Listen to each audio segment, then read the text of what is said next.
Maka Umayyah karena emosi dianggap begitu, dipermalukan depan sukunya, ditepis sama dia, lalu dia pulang ke rumahnya, dia bilang saya akan ikut berperang. Pulang ke rumahnya. Lalu dia bilang sama istrinya, istriku siapkan persiapan perang.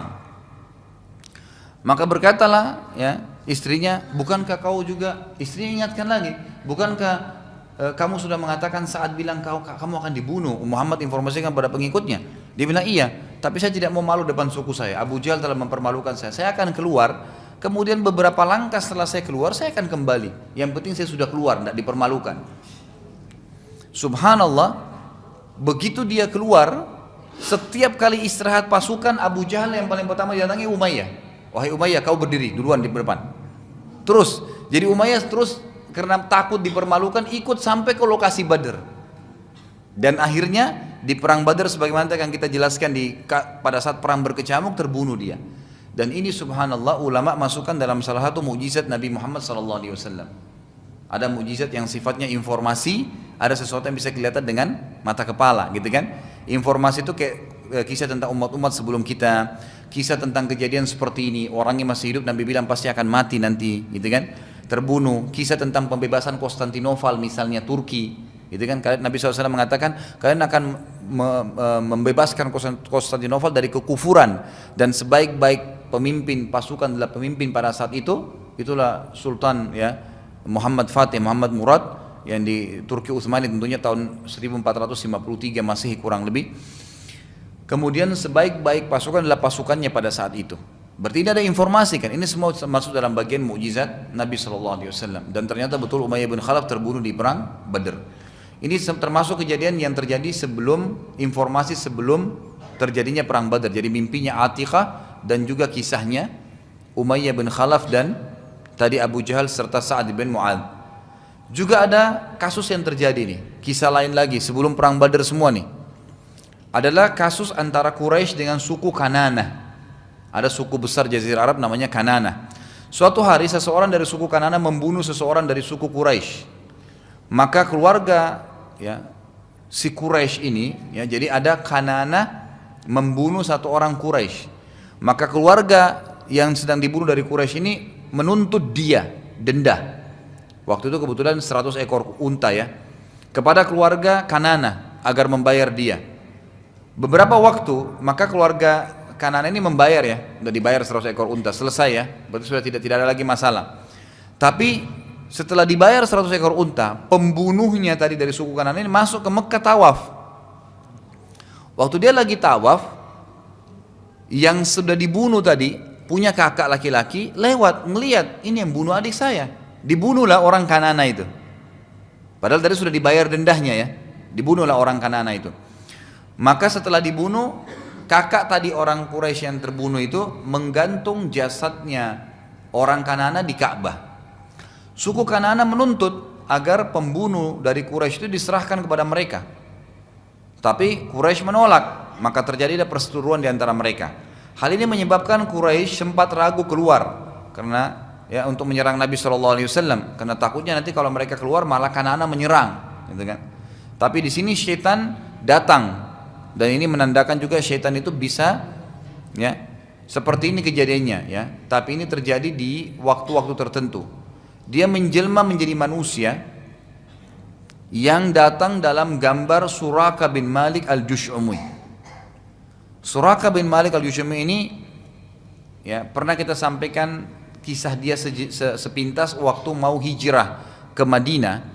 Dialah yang sempat menyerang Nabi SAW. Kemudian kudanya sempat tertelan ke tanah sampai 3 kali. Maka syaitan datang menjelma jadi atau dalam gambar poster Suraka bin Malik al-Jush'umi. Jush'umi ini adalah salah satu suku, cabang suku terbesarnya Kanana. Jadi dengan adanya Suraka bin Malik al-Jush'umi ini datang syaitan menjelma dari dia, gitu kan. Dan ini adalah suku terbesar ya, cabang suku terbesar dari Kanana yang memberikan jaminan kepada mereka, mengatakan yakinlah Kanana tidak akan nyerang kalian, keluar aja, saya yang akan menjamin suku Kanana. Padahal sebenarnya Suraka ini nggak pernah menjamin, dari syaitan saja, gitu kan. Maka akhirnya orang-orang Quraisy pun mau ya keluar, dan Allah menceritakan tentang penjelmaan Syaitan ini kegambar Suraka dalam Al-Quran. Gitu kan?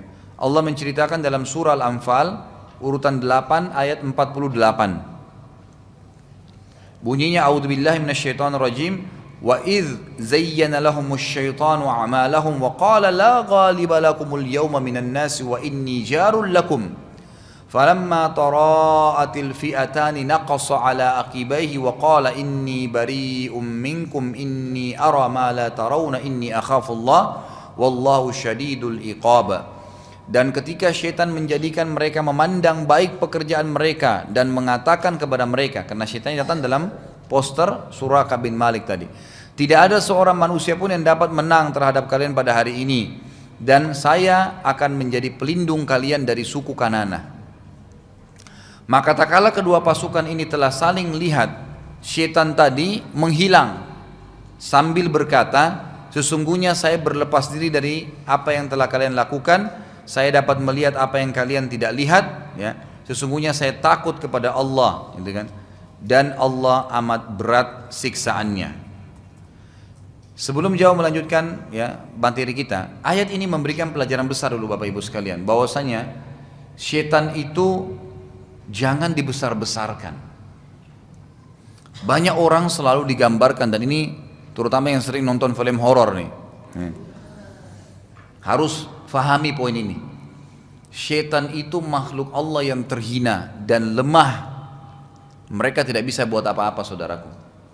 Jadi kalau ada gambaran syaitan itu besar, kuat, bisa membunuh manusia, itu semua bohong, gak benar. Syaitan itu kata Allah, inna kaida syaitani kana dha'ifa. Syaitan dan tipu dayanya sangat lemah. Dia cuma datang membisik saja. Kita kalau bilang a'udzubillahi minasyaitonirrajim sudah hilang dia, udah nggak bisa apa-apa. Sebagian ulama menafsirkan makna a'udzubillahi minasyaitonirrajim, saya menjauhkan diri, ya, dengan izin Allah dari syaitan yang terkutuk, maka Allah akan utus para malaikat yang menghukum atau mencambuki atau mengejar syaitan-syaitan yang tadi mengganggu kita. Dengan caranya Allah, Allah punya pasukan, gitu kan? Jadi mereka ketakutan dengan isti'adzah tuh, dengan isti'adzah. Dan syaitan ini biasanya cuma membuatkan sebuah program yang mengacaukan kita, menjerumuskan kita pada maksiat, orang berzina kah, orang membunuh kah, orang berbohong kah. Setelah itu dia berlepas tangan. Yang penting sudah terjerumus dulu, baru dibiarin sama dia. Pada saat kita mau berzina dibesar-besarin, masalah nggak apa-apa, nggak ada yang lihat, nggak ada yang gini, nggak ada yang gitu. Syaitan cuma bisik-bisikin, di sini aja. Akhirnya orang berzina di bawah pohon, di pinggir jalan. Setelah itu syaitan tinggalin, ternyata dikerumuni oleh massa. Jadi dia cuma rekayasa begitu, curi ini, bohong, dibuat direkayasa supaya bagus. Padahal sebenarnya itu tidak benar semua. Pasti akan kebongkar tuh. Makanya di sini Allah bongkar kedoknya. Dia sudah mengatakan, tidak apa-apa, saya akan jadi pelindung kalian. Perang aja, kalian akan menang. Pasukan kalian kuat, motivasi semua, gitu kan? Ternyata setelah pasukan bertemu, syaitan lihat pasukan muslimin, ketakutan tuh. Syaitannya sendiri meninggalkan medan perang, takut. Karena syaitan itu bisa terbunuh dengan apapun. Bisa terbunuh dengan apapun. Baik itu hanya dengan tiupan kita, baik itu hanya dengan niat kita untuk membunuh dia. Misal, ada orang kalau lagi kerasukan syaitan, kemudian diruqyah misalnya, dibacain ayat. Bisa Bapak Ibu bilang begini, misal, di alam jin ini begitu dia lihatnya. Bacain ayat kursi, tiupin telapak tangan lalu bilang, ingat ya, ini saya jadikan pedang yang tajam yang akan memotong leher kamu. Tiup telapak tangan kita, itu di matanya syaitan itu sudah jadi pedang. Karena pengalaman pernah saya meruqyah orang begitu, kemudian ditekan di lehernya, ada keluarga saya sendiri, kayak cuman digiris-giris, itu teriak-teriak syaitannya, kesakitan, lehernya terbelah gitu. Dengan hikmah Allah Subhanahu wa taala. Kita nggak tahu ya, ini rahasia Allah. Tapi ini keajaiban yang luar biasa terjadi memang. Nah, kita nggak bisa menjangkau itu gitu, tapi itulah yang terjadi. Jadi syaitan itu sangat lemah. Jangan dibayangkan dia besar, kuat, menakut-nakuti, karena senjata dia makin kita takut dia makin jadi. Tapi makin kita berani, maka dia makin mengecil, gitu kan? Makin dia mengecil, gitu.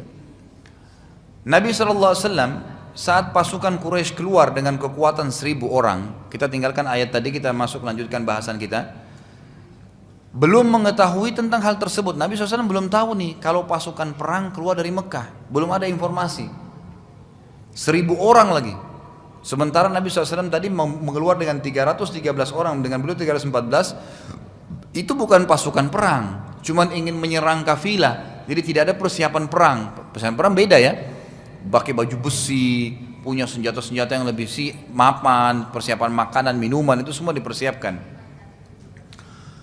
Maka Nabi SAW waktu itu tidak ada niatnya untuk berperang, dan waktu itu dari 314 pasukan Nabi SAW terdapat 70 ekor hewan tunggangan, 2 ekor kuda dan 68 ekor unta. Setiap sahabat saling berganti menunggangi unta mereka, dan sama sekali tidak memiliki hewan yang sama sekali tidak memiliki hewan, mereka bertukar dengan temannya yang punya hewan. Dan sepanjang jalan ya, ada juga yang berjalan kaki karena tidak punya hewan. Sementara Quraisy memiliki 1000 orang pasukan siap perang, dan mereka memiliki 200 ekor kuda perang serta 800 ekor unta.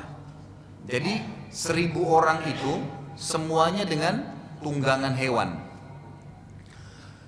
Quraisy juga membawa wanita-wanita yang tujuannya untuk memotivasi para pasukan ya, perang. Biasanya wanita ini menyebutkan syair-syair atau malah menari-nari di depan mereka.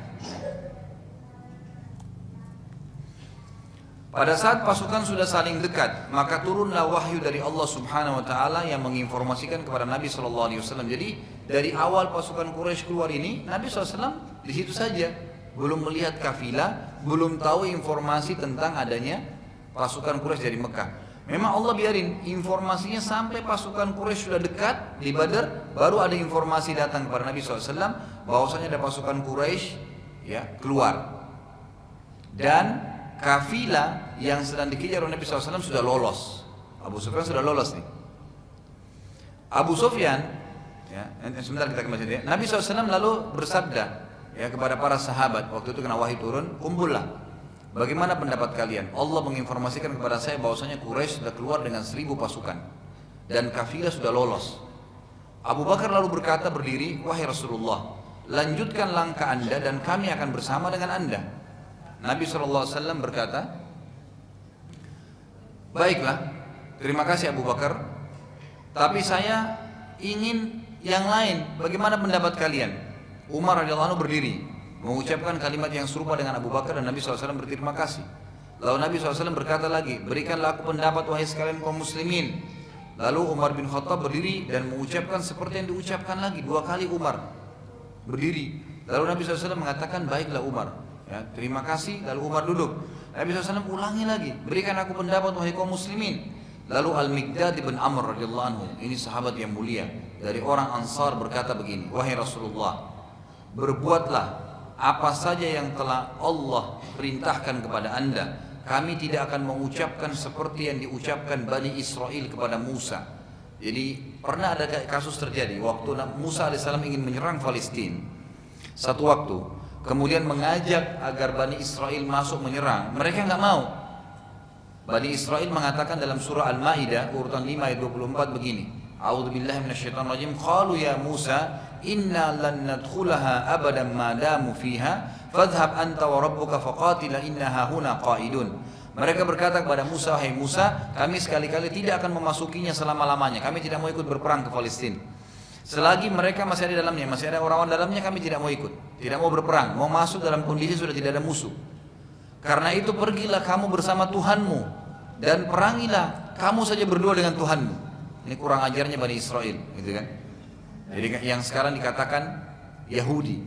Jadi mereka sudah yakin Allah ada, yakin Musa nabinya. Waktu disuruh jihad nggak mau. Dia bilang, idhab anta wa rabbuka, pergi kau dengan Tuhanmu berdua saja.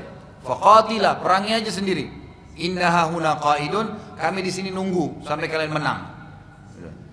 Kata Miqdad radhiyallahu anhu, wahai Rasulullah, pergilah melangkah seperti apa yang Tuhan anda perintahkan, dan kami tidak akan mengucapkan seperti Bani Israel mengucapkan kepada Musa. Pergilah kamu berperang dengan Tuhanmu berdua, tapi kami akan mengatakan, pergilah anda bersama Tuhan anda dan perangilah mereka, sementara kami akan selalu bersama dengan anda dan Tuhan anda berdua. Demi Allah ya Rasulullah, bila anda membawa kami ke Birakil Jimat, maka pastikan tidak seorang pun di antara kami akan berkhianat. Perlu kita tahu, kenapa Miqdad radhiyallahu anhu mengatakan ya Birakil atau Birakil Jimat. Apa itu Burakal Jimat? Ini ada sebuah tempat di negeri Yaman, sebuah kota di negeri Yaman. Kota ini ya antara kota Madinah dengan Birakil Jimat ini ada 14 suku, semuanya benci Islam. Satu suku itu memiliki minimal 1000 orang. Jadi ada 14 suku, ada 14.000 orang yang siap memerangi kota Madinah dan kaum muslimin. Artinya Miqdad mengatakan, jangankan cuma Badr ini menghadapi orang Quraisy, Anda ajak kami ke sana pun ya, menghadapi 14 suku yang lain kafir semua, itu kami siap ya Rasulullah. Tapi Nabi SAW juga masih belum puas dengan pendapat itu, karena baru 3 orang sahabat, baru Abu Bakar, Umar dan Miqdad radhiyallahu anhum ajma'in. Beliau masih mengatakan, terima kasih wahai Miqdad. Lalu beliau mengatakan, wahai muslimin, berikan aku pendapat. Nabi SAW kata ahli sejarah terus meminta pendapat di sini karena beliau selama ini hanya mendengarkan pendapat dari muhajirin mayoritasnya. Beliau ingin mendengarkan langsung dari orang-orang Ansar. Maka pada saat itu Sa'ad pun berdiri radhiyallahu anhu dan berkata, kami melihat seakan-akan Anda menyinggung kami dari Ansar wahai Rasulullah. Nabi SAW mengatakan, iya. Sa'ad berkata, demi Allah wahai Rasulullah, bila Anda menyeberangi lautan, niscaya kami akan senantiasa bersama dengan Anda. Maka Nabi SAW pun sangat senang dengan pernyataan Sa'ad yang merupakan memang mewakili suku Ansar. Lalu beliau pun bersabda, berita gembira buat kita semua. Sesungguhnya Allah Azza wa Jal, gitu kan? Sesungguhnya Allah Azza wa Jal telah menjanjikan kepadaku salah satu dari 2 kemenangan. Kita bisa dapat kafilah, mengambil ghanimah atau rampasan perang, atau kita akan memenangkan peperangan. Pada saat itu, karena ini peperangan pertama saudaraku dalam Islam, maka sahabat juga masih belum terbiasa memerangi orang-orang kafir selama mereka Islam. Maka mereka lebih berharap, karena Nabi bilang ada 2 dijanjikan. Bisa kita dapat kafilah tadi, menang, ngambil kafilah, kalahin Abu Sufyan yang 40 orang saja yang jaga, atau kita berhadapan dengan pasukan Quraisy yang 1000 tapi kita juga bisa menang. Jiwa para sahabat berharap jangan perang deh, lebih baik kita dapat kafilah. Normal manusia. Dan ini pelajaran besar ya Bapak Ibu sekalian. Wajar seseorang itu khawatir kalau masuk ke medan perang. Sebagaimana sabda Nabi SAW, karena perang itu memang menghadapi kematian. Janganlah kalian berharap terjadi peperangan. Tapi kalau peperangan sedang berkecamuk, hadapilah dengan kesabaran. Gitu kan? Jadi kita memang diperintahkan begitu.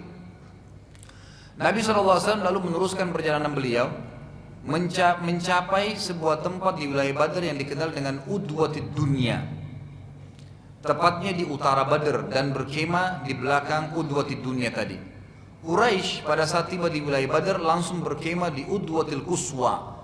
Jadi tempat tadi kafilah Quraisy menunggu, itu pasukan Quraisy tiba di sana. Perbedaannya cuma ada sebuah gunung. Kemudian Udwatil Quswa namanya. Udwatid Dunya di bawahnya. Itu kan kaum muslimin di seberangnya, di sebelahnya gunung itu. Saat itu Abu Sufyan sempat memberitahukan kepada orang-orang Quraisy sebelum tiba di Udwatid Dunya tadi, di Udwatil Quswa, mohon maaf, sebelum tiba di sana, dia sempat memberitahukan kepada orang-orang Quraisy bahwasanya kami sudah selamat, kami sudah selamat dari kaum muslimin, maka tariklah pasukan kalian. Sempat berkecamuk di pasukan orang-orang Quraisy untuk kembali ke Mekah. Udah, pasukan kafilah kita sudah selamat, tapi ternyata Abu Jahal nggak terima. Abu Jahal bilang, masa kita keluar jauh-jauh ya dari Mekah, sudah bentuk pasukan begini lalu kita akan kembali? Demi Allah, walaupun sudah selamat kafilah, tetap kita serang saja Muhammad, serang Madinah sekalian. Maka inilah yang kata para ulama, ditekankan lagi, perang Badr adalah rekayasa dari Allah Subhanahu wa taala, karena memang Allah mau terjadi peperangan dan nanti akan menghancurkan kekuatan kaum orang kafir di Mekah, karena memang 1000 orang akan dikalahkan dengan 314 tadi. Allah menceritakan dalam surah Al-Anfal, ini semua perang Badr banyak di surah Al-Anfal ya. Urutan 8 ayat 42, a'udzubillahi minasyaitonirrajim, id antum bil udwatid dunya wa hum bil udwatil quswa war rakbu asfala minkum walau tawa'adtum lakhtalaftum fil mi'adi walakin liyaqdi Allahu amran kana maf'ula liyahlika man halaka an bayyinatin wa yahya man hayya an bayyinah wa innallaha lasami'un alim. Ingatlah ketika hari di mana kalian berada di pinggir lembah yang dekat dengan mereka dan pinggir lembah yang jauh. Udwatid Dunya, pinggir lembah yang dekat. Itu kaum muslimin berkemah di situ. Dan mereka orang-orang kafir itu berada di Udwatil Quswa, ya, sebuah lembah yang ada di seberang kalian. Sekiranya kalian memang saling janji untuk berperang, maka pastilah tidak akan terjadi peperangan tersebut, kata Allah. Tetapi Allah ingin mempertemukan secara sengaja dua pasukan itu agar dia, Allah, melakukan suatu urusan yang mesti dilaksanakan. Maksudnya adalah kemenangan kaum muslimin dan penghinaan terhadap orang-orang kafir yang selama ini menyiksa kaum muslimin di Mekah gitu. Lalu dikatakan oleh Allah Subhanahu wa taala, ya, dan sesungguhnya Allah Maha mendengar lagi Maha mengetahui. Perang Badar telah diatur oleh Allah Azza wa Jalla. Nabi SAW mengutus lalu mata-mata untuk mengumpulkan informasi. Saat itu terjadi terdapat dua anak muda dari pasukan Quraisy yang sedang mencari air dan lewat di udwatid dunia. Ada dua orang anak muda Quraisy yang ikut di pasukan Quraisy lagi muter bukit, di sebelahnya pasukan Quraisy, sebelahnya muslimin, tapi mereka tidak saling tahu nih kalau sudah saling bersebelahan, gitu kan. Ada dua anak muda dari orang Quraisy mutar bukit sampai tiba di pasukan muslimin. Dia tidak sadar kalau itu pasukan muslimin untuk mengambil air. Kebetulan di tempat kaum muslimin ini penuh dengan ada sumur-sumur, ada beberapa sumur di situ. Lalu ditangkaplah ya dua orang anak muda itu oleh pasukan Nabi SAW. Saat itu Nabi SAW sedang sholat dan para sahabat terus menanyai kepada anak muda yang ditawan tadi, kalian dari mana? Mereka menjawab, kami dari pasukan Quraisy di Mekah. Ngaku karena digebukin, gitu kan. Para sahabat terus saja memukuli mereka sambil berkata, kalian pasti dari kafilah Abu Sufyan, gitu kan. Karena kesakitan, maka kedua anak muda itu pun akhirnya mengatakan, iya deh kami dari kafilah Abu Sufyan, gitu kan. Tadinya mereka dari pasukan. Kata ahli sejarah, ini semua disebabkan karena sahabat berharap tetap bertemu dengan kafilah Abu Sufyan, gak ketemu dengan pasukan. Karena kafilah Abu Sufyan cuma 40 yang jaga, ini 1000 orang, gitu kan. Secara jiwa manusia berharap ini aja deh gitu. Jadi waktu ditangkap dua orang mata-mata pasukan Quraisy tadi, mereka digebukin. Kamu dari mana? Dia bilang dari pasukan Quraisy. Nggak mungkin. Kamu dari kafilah Abu Sufyan ya? Gitu. Ditekan supaya ngaku dari kafilah Abu Sufyan. Akhirnya karena kesakitan mereka ngaku, iya kami memang dari kafilah Abu Sufyan. Padahal sebenarnya dari pasukan gitu kan. Saat Nabi SAW selesai sholat, beliau bersabda, jadi beliau dapat wahyu, Subhanallah, saat mereka jujur pada kalian, kalian memukuli mereka, gitu kan. Dan pada saat mereka berbohong, malah kalian melepaskan. Jadi begitu mereka bilang kami dari kafilah Abu Sufyan, udah pergi aja, suruh pergi. Abu Sufyan akhirnya berhasil menyelamatkan kafilah dan posisinya sudah berada jauh di belakang pasukan Quraisy. Abu Sufyan pun sudah mengetahui posisi pasukan Quraisy, maka ia mengirim surat kepada pasukan bahwasanya kami telah selamat dan masalah sudah selesai.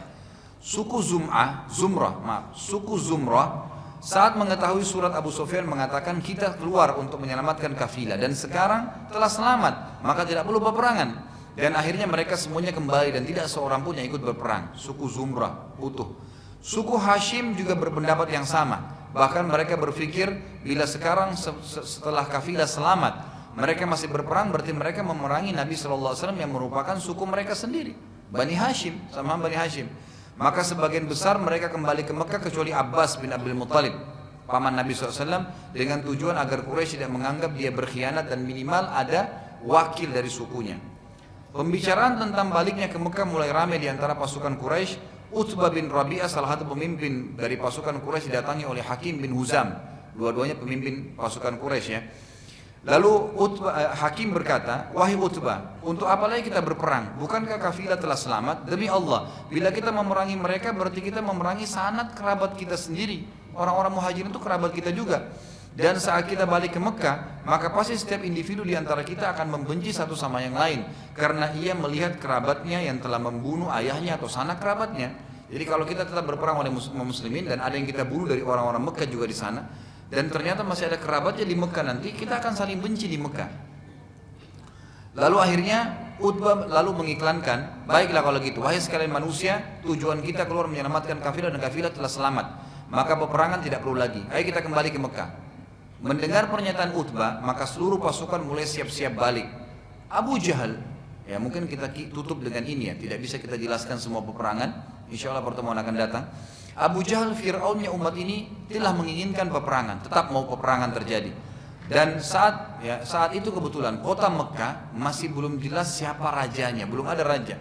Semua kepala suku itu pasti punya kedudukan sendiri. Sama dengan yang lain, jadi mereka bisa ada 12 suku Quraisy itu, semuanya sering duduk di majelis, semuanya dianggap pimpinan sukunya masing-masing, belum ada raja. Abu Jahal ingin menunggangi kejadian Badr ini supaya dia dinobatkan jadi raja.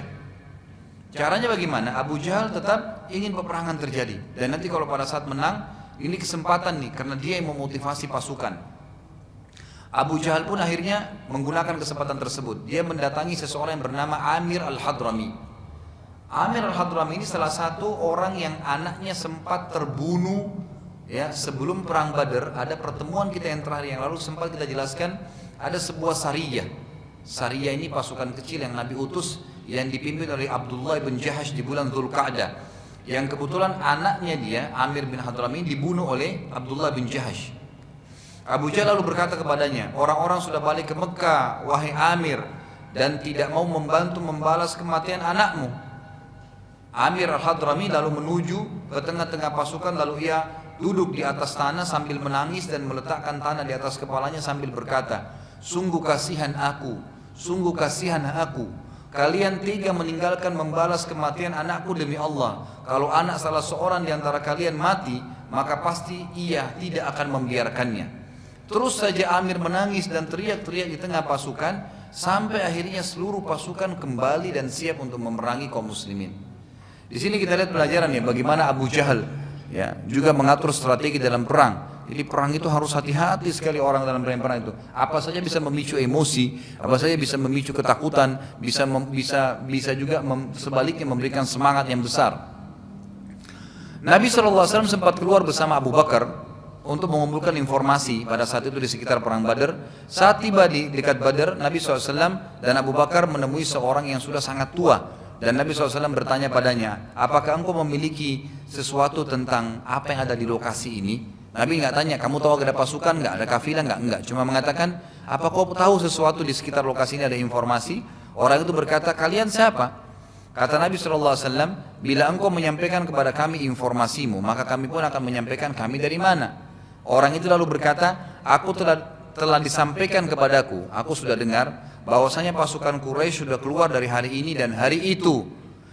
Kalau itu benar, berarti mereka sudah sampai di belakang bukit ini. Jadi ada bukit, di belakang sini sudah ada mereka berarti. Kalau itu betul informasi. Tapi orang ini tidak lihat. Dan telah disampaikan kepadaku juga bahwasanya Muhammad telah keluar pada hari ini dan hari itu dari kota Madinah. Dan kalau itu benar, berarti mereka dan Muhammad dan pasukannya berada di sini. Ditunjuk lokasi Nabi SAW. Ya.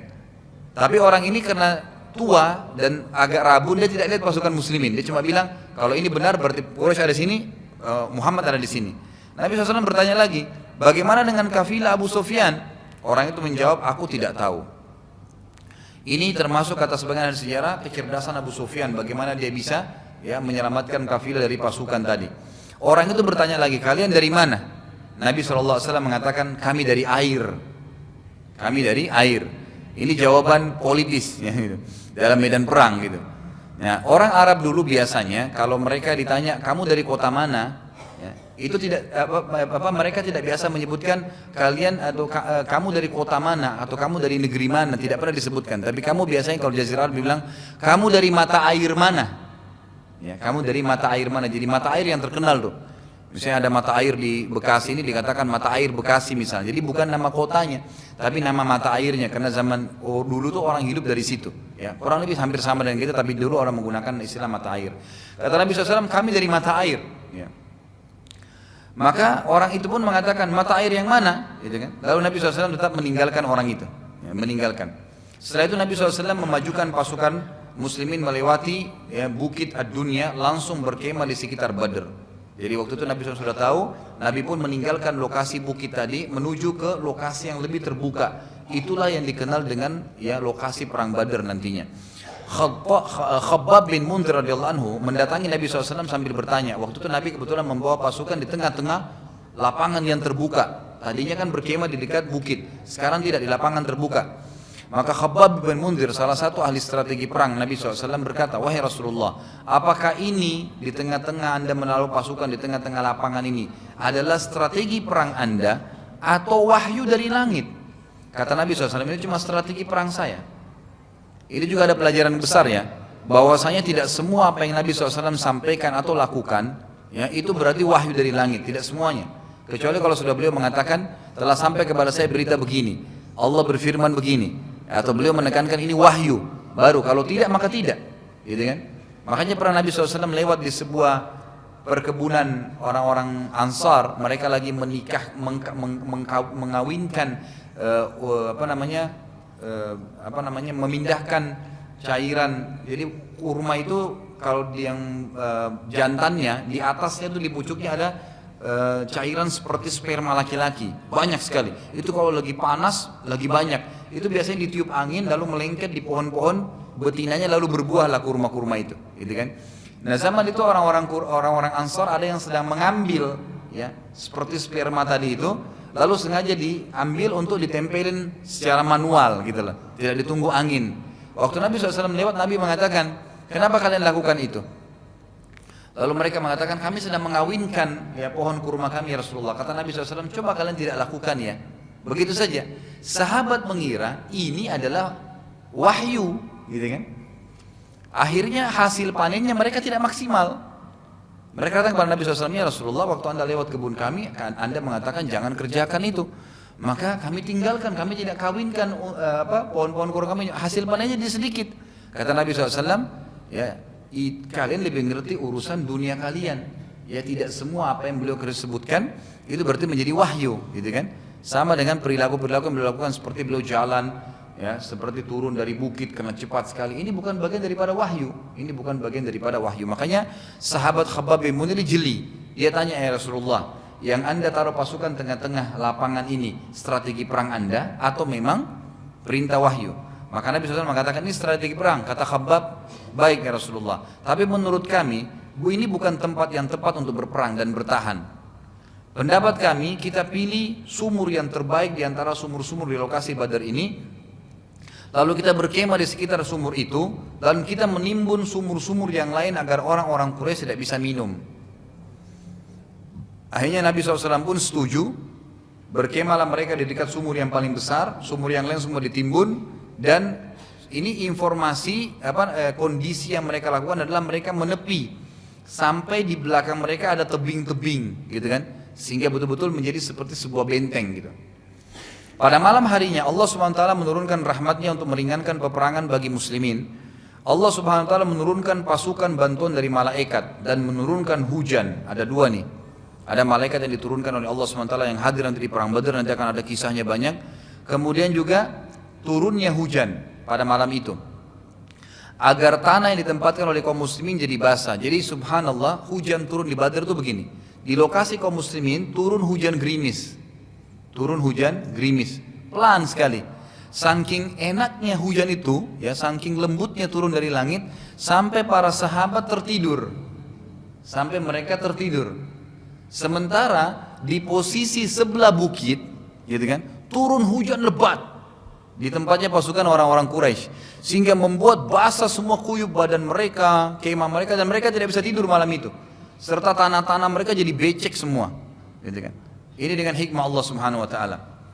Maka pada saat itu orang-orang muslimin pun keesokan harinya, gitu kan, pada saat mereka bangun, mereka selesai sholat subuh, mereka menemukan ternyata tanah itu jadi bagus di sekitar mereka. Ya, kemudian mereka merasa sejuk, enak, nyaman, sudah istirahat malam. Sementara pasukan Quraisy mereka sangat mengantuk, susah, nggak bisa tidur tadi malam, kena banjir. Dan pada saat orang-orang Quraisy pagi, mereka dapat informasi pasukan muslimin sudah di lokasi Badar, mereka langsung memutari bukit tadi, gitu kan? Kemudian menuju untuk menghadapi pasukan muslimin. Nah, dari tempat berkemah mereka sampai menuju ke kaum muslimin ini semuanya becek, sehingga langkah kaki mereka jadi berat. Langkah kaki mereka jadi berat, dan ini mengambil tenaga yang sangat banyak. Inilah yang Allah Subhanahu wa taala ceritakan di dalam surah Al-Anfal. Sama tadi kita kembali surah Al-Anfal ayat 9 sampai ayat 14. Ini semua awal-awal kasus terjadi perang Badar. Bunyinya a'udzubillahi minasyaitonir rajim, idz tastaghitsuna rabbakum fastajaba lakum anni mumiddukum bi alfin minal malaikati murdifin wa ma ja'alahu Allahu illa busyra wa litatma'inna bihi qulubukum wa man nasru illa min indillah innallaha azizun hakim. idh yughashshikumun nu'asa amanatan minhu wa yunazzilu 'alaikum minas sama'i ma'an liyutahhirakum bihi wa yudhhiba 'ankum rijzasy syaitani wa liyarbita 'ala qulubikum wa yuthabbita bihi al-aqdam idh yuhi rabbuka ilal malaikati anni ma'akum fathabbitul ladzina amanu sa'ulqi fi qulubil ladzina kafaru ru'ba fadribu fawqa al-'anaqi wadribu minhum kulla banan dzalika bi annahum syaqqullaha wa rasulahu wa man yushaqiqillaha wa rasulahu fa innallaha syadidul iqab dzalikum fadhuquhu wa anna lil kafirin adzaban nar. Ayat 9-nya, ingatlah ketika kamu memohon pertolongan kepada Tuhanmu hai Muhammad, lalu diperkenankan kepadamu, sesungguhnya kata Allah, aku akan mendatangkan bala bantuan kepadamu dengan 1000 malaikat yang datang secara berturut-turut. Ayat 10, dan Allah tidak menjadikan mengirim bala bantuan itu melainkan sebagai berita gembira dan agar hatimu menjadi tentram wahai Muhammad karenanya, dan kemenangan itu hanya dari sisi Allah, sungguhnya Allah maha perkasa lagi maha bijaksana. Ayat 11, ingatlah ketika Allah menjadikan kalian semuanya mengantuk sebagai suatu penentraman darinya. Turun hujan tadi gerimis jadi ngantuk, jadi tidur. Dan Allah menurunkan kepadamu juga hujan dari langit untuk mensucikan kamu dengan hujan itu dan menghilangkan dari kalian gangguan-gangguan syaitan, dan untuk menguatkan hati kalian dan memperteguhkan dengan telapak kaki atau memperteguhkan telapak kaki kalian, karena tanah itu di padang pasir kalau lagi kering berat untuk dilewatin, tapi kalau basah sedikit saja dengan hujan gerimis itu jadi ringan untuk dilalui. Kalau becek sekali maka susah untuk dilalui juga. Jadi ini dengan hikmah Allah Subhanahu wa taala. Ayat 12, ingatlah ketika Tuhan mewahyukan kepada para malaikat, sungguhnya aku akan bersama dengan kalian, maka teguhkanlah pendirian orang-orang yang beriman. Kelak aku akan jatuhkan rasa ketakutan ke dalam hati orang-orang kafir, maka penggallah kepala mereka dan potonglah tiap-tiap ujung jari mereka.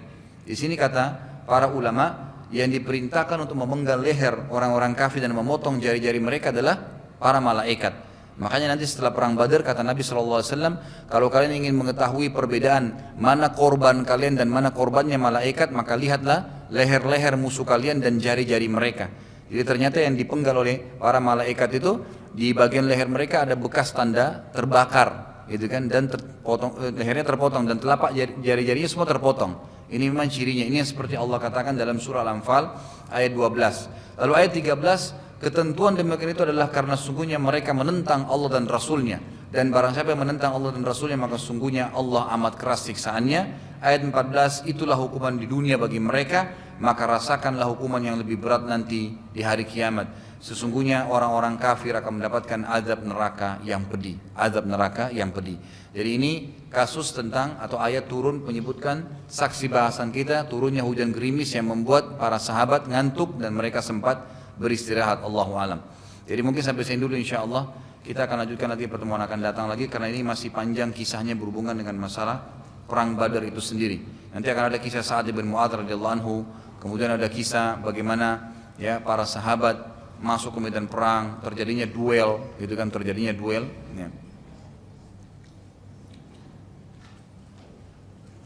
Mohon maaf, saya sampaikan dulu kisah Sa'ad bin Mu'adz karena nanti ada subjudul sendiri yang akan dibahas pertemuan akan datang.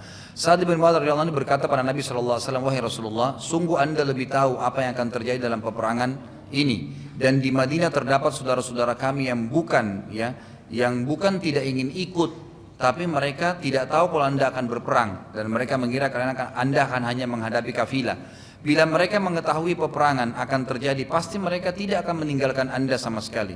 Bila anda setuju, ini kata Sa'ad bin Mu'adz, maka kami akan membuatkan kemah buat anda di belakang pasukan, dan kami siapkan pula buat anda tunggangan khusus unta yang paling terbaik. Bila kami menang, maka itulah harapan kami semua. Tapi bila kami kalah, anda masih bisa menyelamatkan diri ke kota Madinah dan bisa bertahan di dalamnya, karena di sana masih banyak pasukan-pasukan muslimin. Maka Nabi SAW pun setuju dengan pendapat tersebut, dan akhirnya Nabi dibuatkan alaihissalatu wassalam kemah oleh orang-orang atau sahabat-sahabat dari Ansar, dan disiapkan unta persiapan kalau sampai kalah beliau pun masih bisa melarikan diri atau menyelamatkan diri ke kota Madinah. Nabi SAW lalu membagi bendera-bendera perang. Ada bendera perang diberikan kepada Ali bin Abi Thalib, ada juga bendera perang diberikan kepada Mu'adz bin Umair, ada juga yang lainnya dipegang oleh orang-orang Ansar. Saat tiba pasukan Quraisy, mereka sempat bingung karena tidak ada air. Lalu mereka siap-siap untuk berperang. Begitu pula dengan muslimin. Saat melihat keadaan sudah akan terjadi peperangan, Nabi SAW mengangkat kedua tangan beliau dalam kemah sambil berdoa mengatakan, Ya Allah, tolonglah ya Allah, menangkanlah ya Allah. Kalau seandainya engkau membiarkan pasukan di depanmu ini, di depanku ini semuanya musnah, maka tidak ada lagi yang bisa menyembahmu. Saking berdoa seriusnya Nabi SAW berdoa, maka Abu Bakar mengatakan, Ya Rasulullah, kasihanilah diri anda, karena sesungguhnya ya Allah akan memenangkan anda. Kurang lebih sampai sini kisah Sa'ad radhiyallahu anhu tentang masalah beliau mempersiapkan kemah untuk Nabi SAW. Insya Allah pertemuan akan datang kita akan lanjutkan di beberapa kisah luar biasa terjadi di perang Badar. Sebelum perang Badar itu diantaranya kisah seorang sahabat yang mencium perut Nabi SAW, kemudian kisah dua orang anak muda yang terkenal yang akhirnya menjadi penyebab matinya Abu Jahal, dan ada kisah beberapa korban-korban dari malaikat yang akhirnya terbunuh. Di antaranya juga ada korban dari malaikat yang tertawan dan mereka tidak tahu kalau itu adalah malaikat yang menawannya, yaitu kisah Abbas radhiyallahu anhu. Nanti Abbas ini badannya besar sekali dan ditangkap oleh Abdullah bin Mas'ud. Abdullah bin Mas'ud ini badannya kecil sekali, kurus. Saking kurusnya itu betisnya pernah terbuka, tersingkap, dikena angin, sahabat semua tertawakan. Maka kata Nabi SAW, apakah kalian tertawakan betisnya Ibnu Mas'ud? Demi Allah, betisnya itu di timbangan hari kiamat lebih berat daripada gunung Uhud, gitu kan? Radhiyallahu anhu. Jadi Abdullah bin Abbas ini paman Nabi tinggi besar, yang tangkap dia Abdullah bin Mas'ud kurus. Waktu dipegang tangannya Abbas, gitu kan? Dipegang tangannya oleh Abdullah bin Mas'ud, Abbas berteriak-teriak gitu, kesakitan. Lalu setelah Abbas masuk Islam,